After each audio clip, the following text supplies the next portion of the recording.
안녕하세요. 오늘 하루 즐겁게 보내시고 계신가요? 어, 오늘 새로 읽어드릴 책은요. 법정 스님이 열반 10주기 특별판이에요. 스스로 행복하라는 책이거든요. 아마 내용을 접하는 부분도 없지 않아 있을 거예요. 그래서 이번에는 이 책을 읽어드리도록 하겠습니다.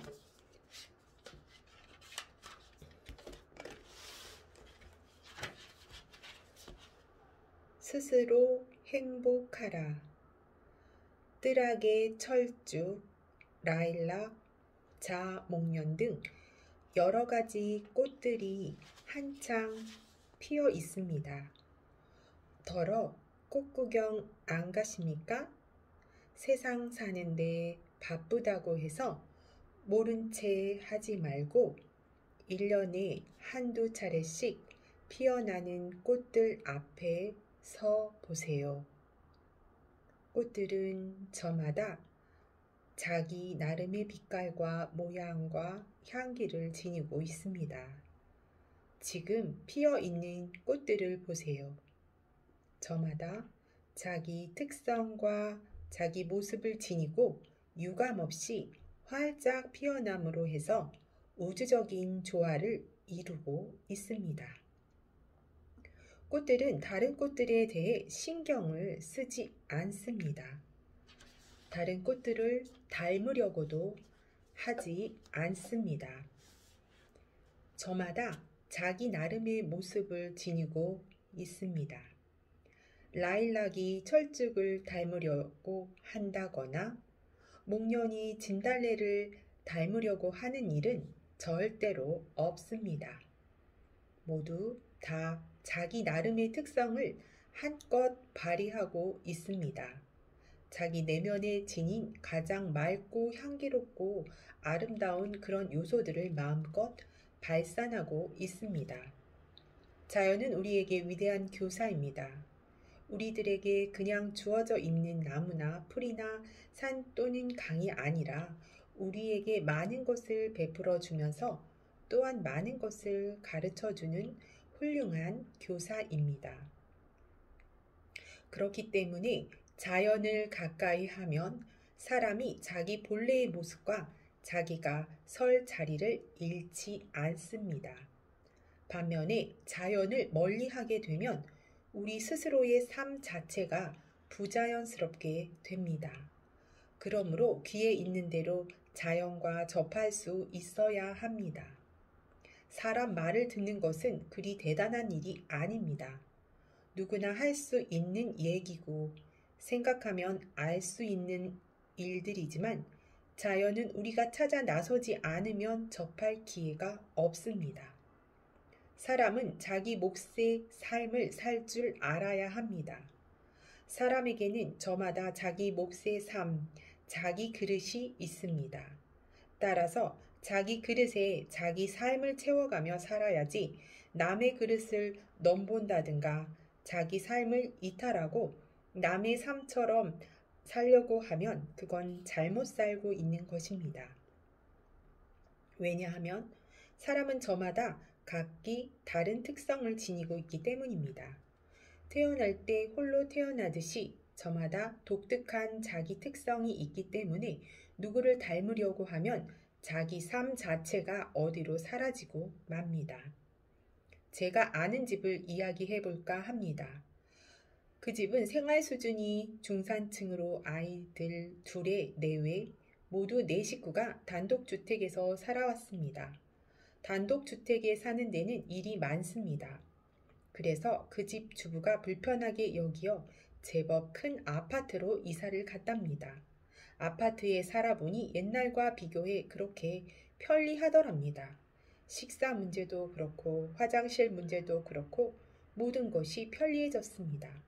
나도 그 집에 한번 가보니 주부는 행복에 겨워했습니다. 자기네 아파트를 자랑도 하고 싶어 곧잘 친구들을 불러 모아 차도 마시며 잘 지내고 있었습니다. 그런데 얼마 전부터 그렇게 행복에 겨워하던 그 집 주부는 풀이 죽어 있었습니다. 왜 그렇게 풀이 죽었느냐고 했더니 자기 친구가 새로 아파트를 샀다고 해서 가보았더니 자기 집은 그 집에 비하면 너무 초라하고 보잘것없는 집이라는 것입니다. 사람의 욕심에는 이렇게 한계가 없습니다. 사람들에게는 각기 삶의 조건이 다른데 그 삶의 조건이 다른 남과 자신을 비교함으로써 불행을 스스로 자초하고 맙니다. 이것은 주택 문제만이 아닙니다. 입는 것, 먹는 것, 자녀 교육 문제도 그렇습니다. 사람마다 삶의 조건이 다른데 왜 똑같이 비교를 합니까? 비교를 하면 불행해집니다. 자기에게 배당된 복조차 받아 쓸 줄 모르게 됩니다. 우리들 일상생활에서 내 분수를 모르고 내 처지를 모르고 스스로의 생활 조건을 모르고 공연히 남과 비교함으로써 스스로 불행을 자초하는 일이 없었는지 이런 기회에 다 같이 생각해 보아야 합니다. 사람은 자기 몫의 삶에 감사하며 살 줄 알아야 합니다. 자기 그릇에 넉넉할 줄 알고 살아야 합니다. 그렇지 않으면 내가 내 인생을 살고 있으면서도 부질없이 남과 비교함으로써 내 인생은 그만 어디론가 사라져버리고 남의 소도구, 남의 그림자밖에 되지 못하게 됩니다. 우리가 사람일 수 있는 것은 자기 나름의 빛깔과 모습과 향기를 지니고 있기 때문이며 그런 모습으로 전 사회적인 조화를 이룰 수 있어야 합니다. 다시 꽃들을 보세요. 철쭉도 있고 라일락도 있고 라일락이라 하더라도 보랏빛도 있고 흰빛도 있지 않습니까? 목련도 자목련과 백목련이 있듯이 저마다 자기 빛깔과 모양과 향기를 지니고 있습니다. 그렇기 때문에 비교해서는 안 됩니다. 우리 집 살림, 내 가족끼리 사는 현실은 이 세상에서 단 하나밖에 없는 소중한 것인 줄 아십시오. 그렇지 않으면 내가 내 인생을 살면서 빈 껍질처럼 남의 소도구처럼 그렇게 살고 맙니다.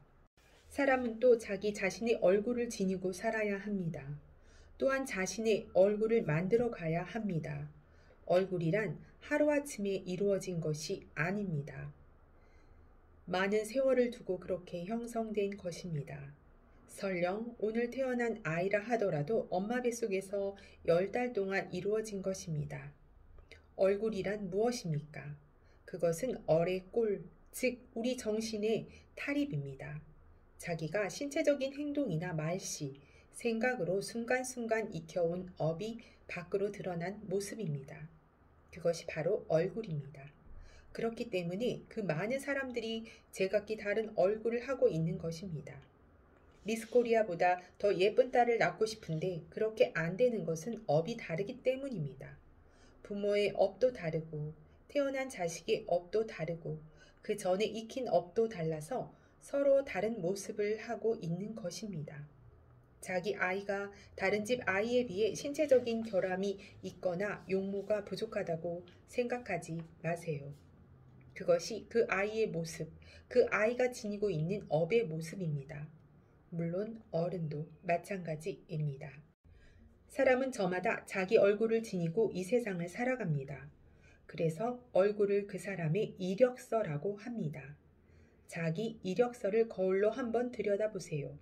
이 풍진 세상을 40, 50년 살다 보면 주름도 생기고 기미도 끼게 마련입니다. 옛날 젊었을 때 찍은 사진을 보고 아, 이런 세월도 있었구나 하고 지금 자기 모습을 한탄할 필요는 없습니다. 그때는 그 시절의 모습이고 지금은 오늘의 내 모습입니다. 주름이 있으면 어떻습니까? 주름이 없다면 오히려 엄마의 얼굴이 아닙니다. 걱정, 근심이 없다면 엄마의 자격도 따르지 않습니다. 자식 걱정, 남편 걱정, 이웃 사촌 걱정, 그래서 주름이 늘어나는 것 아닙니까? 겉모습 고친다고 예뻐지는 건 아닙니다. 안으로 예뻐지는 업을 익혀야지요. 가장 아름답고 착한 삶을 순간순간 이루어 나가야 그것이 밖으로 비치어 나오죠. 예뻐지고 싶은 마음 자체는 나무랄 수 없는 겁니다. 그런데 착각들 하지 마세요. 아름다움에 어떤 표준이 있는 것은 아닙니다. 저마다 독특한 삶이 있듯이 독특한 얼굴과 음성과 눈빛을 지니고 있습니다. 안으로 아름답고 착하게 살면 그의 모습으로 그 아름다움이 배어나오는 것입니다. 아름다움은 얼굴이 어떻게 생겼든지 간에 아름답게 착하게 살 때 저절로 피어나는 꽃입니다.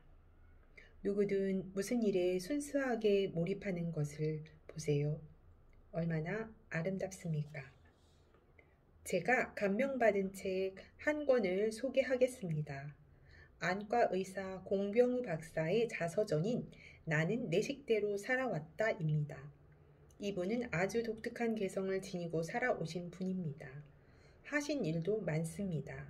우리나라 최초로 고성능 한글 타자기를 발명하셨고 지금도 한글 기계화를 위해 컴퓨터 개발에 몰두하고 계시며 72세에 시작한 사진도 좋은 작품을 많이 만들어내신 분입니다.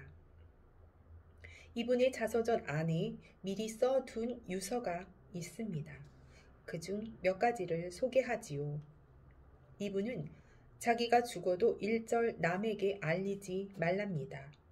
장례식이나 추도식도 하지 말고 빨리 시체를 처리하라고 합니다. 시체에서 조직이나 장기가 다른 사람의 치료에 사용될 수 있으면 그것을 꺼내어 쓴 후 나머지는 병리학과 회부학의 연구 목적으로 사용할 수 있도록 의과대학에 기증해 달랍니다. 만약 이처럼 할 수 없다면 숨이 끊어진 24시간 이내에 화장이나 수장을 시켜달랍니다. 만약 이것도 법적으로 불가능하다면 가장 가까운 공동묘지에 내장하는데 그때도 새 옷으로 갈아입히지 말고 입던 옷 그대로 또 널도 가장 싼 것을 쓰고 묘지도 최소한의 면적에 묻어달랍니다. 혹 여행 중 사망하면 찾지 말고 죽은 지 한 달 후에 점차 알리라고 합니다. 또 매장되었을 경우 묘지 소재도 알리지 말고 화장했을 경우 재를 조금도 남겨두지 말라고 했습니다. 이 어른의 유서에는 그분 나름의 투철한 삶의 의지가 담겨 있습니다. 평소에 그렇게 살았기 때문에 그렇게 유언하고 있는 것입니다. 요즘 큰 스님들보다도 훨씬 더 선사다운 죽음이라고 저는 평가하고 싶습니다. 모든 것은 항상 변합니다. 꽃이 항상 피어 있는 것이 아닙니다. 저 꽃들도 며칠 지나면 다 지고 맙니다. 안팎으로 내면과 외부에서 상황은 늘 변하면서 고정되어 있지 않습니다. 그래서 재행무상이다. 모든 것은 덧없다고 한 것입니다. 이 세상에서 영원한 것은 아무것도 없습니다. 지금 이 자리에 모인 우리들도 저마다 자기에게 주어진 시간과 능력이 다하게 되면 언젠가는 이 지상에서 덧없이 사라져 갈 것입니다. 이 순간순간 우리가 하는 일이 구체적인 내 인생의 내용이 되고 개인의 역사가 됩니다. 내 인생은 내 스스로 만들어 가는 것이지 누가 만들어 줄 수 있는 것이 아닙니다. 그래서 저마다 자기 삶에 대한 책임이 있는 것입니다. 사람은 시시로 현재 자신의 삶을 되돌아볼 줄 알아야 합니다. 그래서 떳떳한 인간으로서 향상의 길로 보다 값 있는 길로 털고 나서야 합니다. 그때마다 내 인생을 내가 다시 시작한다는 각오로 새롭게 살아갈 때 하루하루가 새로운 날이 됩니다. 네, 오늘 스스로 행복하라는 앞에 서문을 읽어드렸거든요. 어떠셨나요? 오늘도 스스로 행복한 하루 되시기 바랍니다. 감사합니다.